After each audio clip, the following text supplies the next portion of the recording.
El perro sonriente. El día que conocí a Mary, un día de verano de 2007, realmente terminé hablando con una puerta. Bueno, más que hablar con una puerta, escuché los sollozos y las plegarias que venían del otro lado de esa puerta. Hablé con Terence, el esposo de Mary, durante 15 largos años. Mary aceptó verme porque a mi edad era imposible que trabajara para algún periódico y en realidad, yo no parecía otra cosa que un estudiante obsesionado con algunos temas, ocupado en su carrera y, si todo salía de acuerdo al plan, esperanzado en escribir algunas piezas de ficción, en algún momento.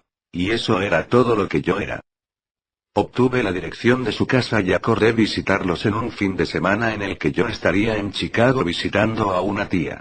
Terence me recibió. Mary se había encerrado en su habitación. Acampamos junto a la puerta durante media hora. Terence intentó calmarla, convencerla de que saliera, pero fue inútil. Me entretuve tomando notas desde el banquillo en el que el marido me instaló. No quise dar la entrevista por perdida y traté de escuchar la discusión, captar algún dato. No logré entender mucho de lo que Mary dijo, estaba histérica y no paraba de repetir algunas cosas sobre sus pesadillas. Tras varios intentos, Terence tiró la toalla y se disculpó conmigo. Abandoné la casa un tanto desanimado, pero logré convencerme de que aquello no era para tanto. Después de todo, esto era un pasatiempo y nada más. Además, si Mary nunca lograba salir de su cuarto, tenía que haber alguien más. Mary era la administradora de un pequeño foro electrónico de anuncios, un BBS, con base en Chicago, en 1992, cuando tropezó con Smile.jpg y su vida cambió para siempre. Tenía apenas 5 meses de casada cuando pasó a formar parte de los 400 usuarios que, se estima, abrieron el hipervínculo. Ella, sin embargo, es la única que ha hablado abiertamente sobre la experiencia.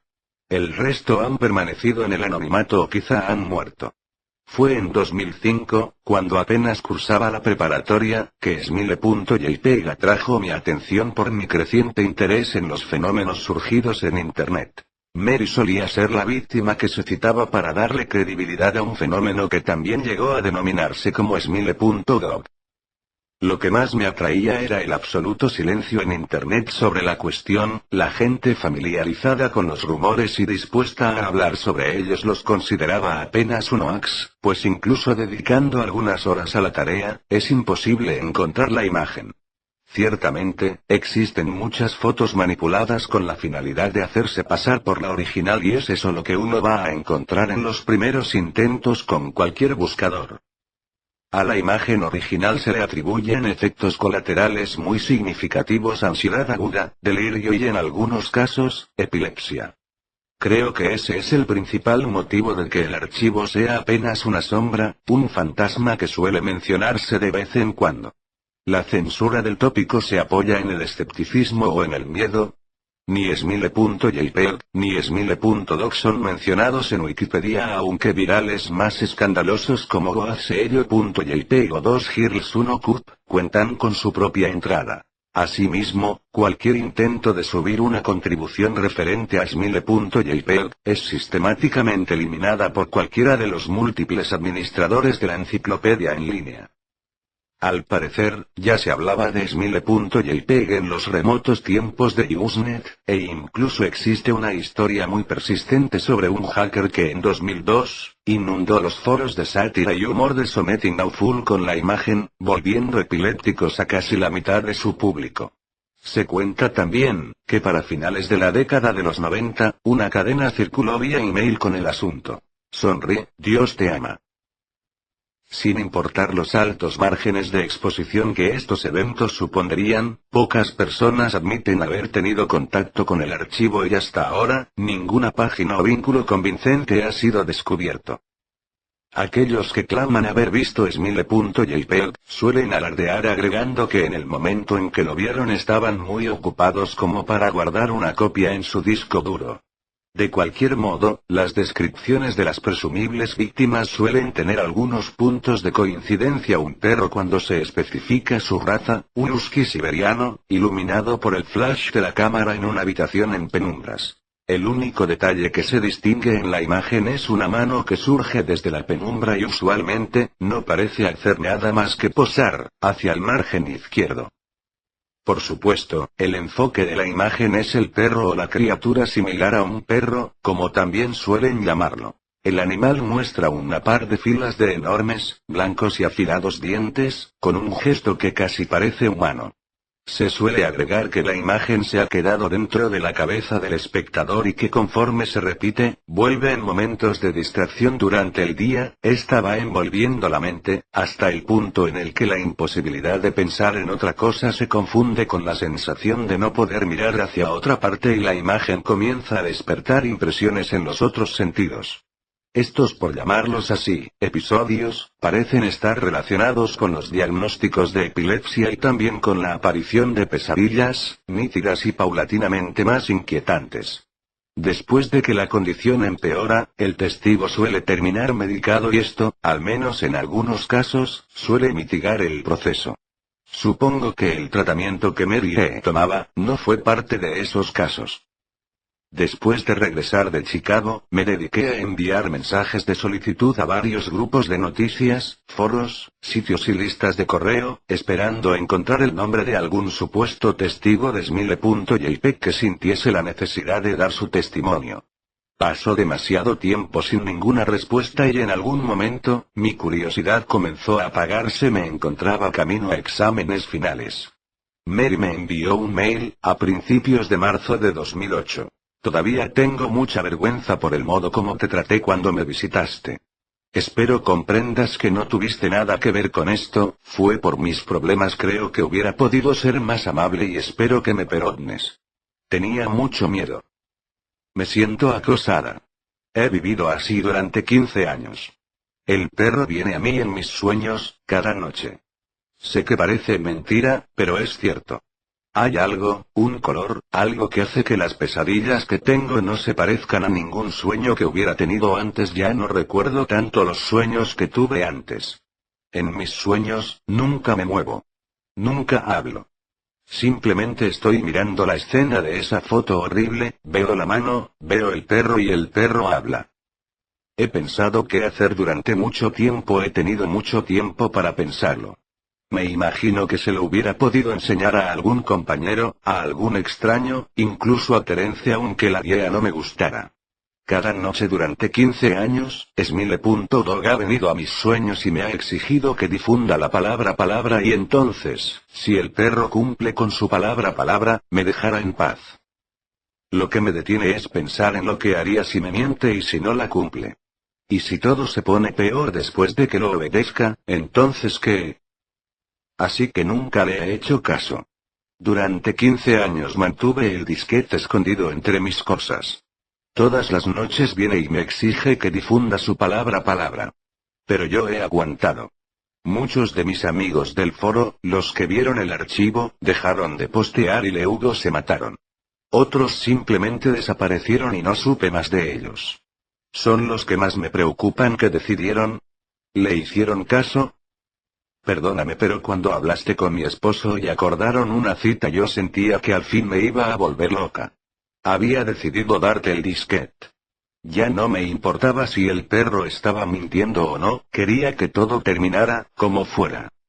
Tú eres un extraño, alguien de quien no tengo idea de su vida y con la que no me siento obligada a nada.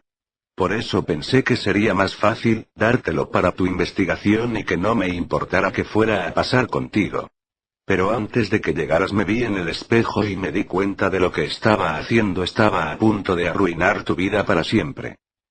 No pude soportarlo, todavía no puedo. Tengo mucha vergüenza de lo que estuve a punto de hacerte y todo lo que espero es que esta advertencia haga que recapacites y dejes de buscar el archivo. Porque puede que te encuentres con alguien más débil o más inconsciente y no dude en obedecer sus palabras. Las palabras. Todavía estás a tiempo de detenerte. Sinceramente, Mary Terence me llamó unos días después, estaba en la ciudad y quería verme, lo cité en un café. Mary se había suicidado.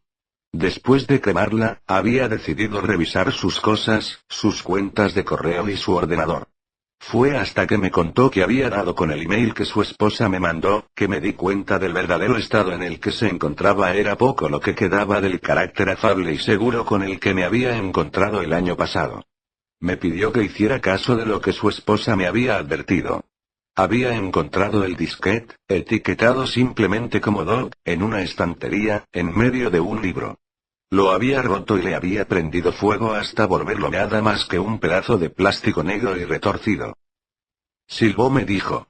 Noté su rostro palidecer mientras intentaba tragar saliva y luchaba por explicarme, por encontrar las palabras correctas para explicarme. La cosa, silbó, la cosa. Trató de disimular el tono de su voz, el temblor de sus manos, dándole un trago a su taza de café. La cosa aulló cuando se estaba quemando. Noté el cambio en su cara, conforme se daba cuenta de lo que me estaba diciendo, como si fuera un animal vivo.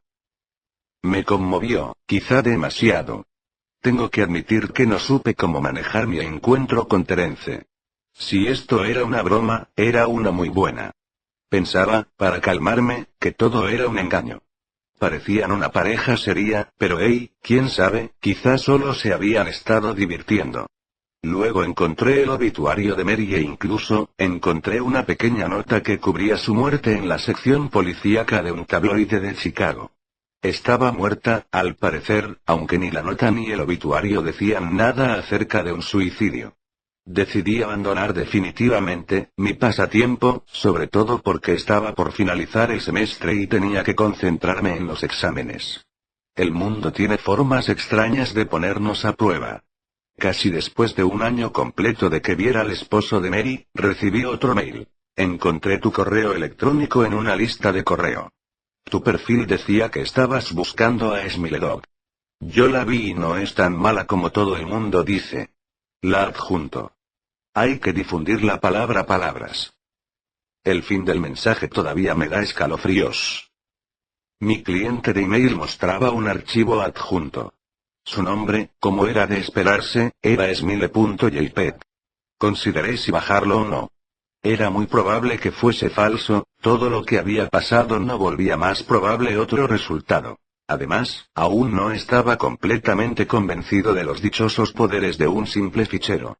El caso de Mary me había sacudido, claro, pero, ¿no era una paciente psiquiátrica de cualquier forma? Además, ¿cómo es que una simple imagen podría hacer lo que se supone que ésta hace? ¿Qué clase de criatura es capaz de romper la mente de un ser humano usando como único medio, sus ojos? Por otro lado, no todo podía ser una mentira, algo tenía que existir del otro lado de la leyenda. Si descargaba la imagen, si la miraba, si al final de todo resultaba que Mary se encontraba en lo correcto, si Smile.dog venía a mí en mis sueños a exigirme que difundiera su palabra palabras, ¿qué haría entonces? Viviría como lo hizo Mary, luchando con todas mis fuerzas durante el resto de mi vida, para no rendirme ante las órdenes de la criatura, hasta finalmente sucumbir a mi propia muerte o mi propia locura. ¿Y si elegía el otro camino, a quién le cargaría algo como esto?